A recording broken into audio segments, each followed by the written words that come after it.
Hey, going to pick up a sign here. I was just thinking. So a lot of times you'll see, oh, we just closed or whatever on social media or whatnot, but you don't actually know. Like that's what you see, but you don't really. You see the HGTV stuff, but you don't actually see the stuff that a lot of sellers and buyers have to go through to actually get to the closing table. And like a lot of times when you pick up a sign, it's like, all right, man, we made it to the finish line. And it's kind of like relief and kind of think about how the transaction went. And it's usually, even been doing it for a while, there's always lessons to be learned for sure.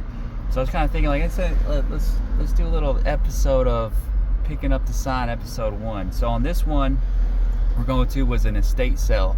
I worked a lot with the First Nebraska Trust. They're absolutely great people. Fortunate to be able to work with them. But anyways, so we had this thing sold at a certain price, and on this one, we had a home inspection, which is common right now. But what happened is, it's funny though. So like on our regular agreements, you'll have what type of financing, they'll name their lender, we'll have what kind of termites, they'll have a termite inspection, they'll name their termite company, they're going to name their title company, but they don't name their inspector, which is, actually I took a class and we were kind of talking about some changes that maybe make, but maybe that's one of them, or at least have them outline who that inspector is going to be. Because in this case, day of inspection, we get a call and it's the inspector's general contractor dad from Kansas City coming up.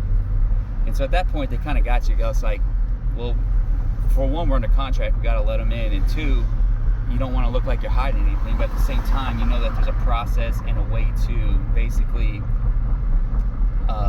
demonstrate a home inspection to not scare the buyers or whatever. Because a lot of times, as long as everybody's motivated, there's not a whole lot besides like a roof or maybe a sewer scope that can blow a deal up. Getting a little long here, but anyways, had to go back on the market, and then we went back to had to go back to market. So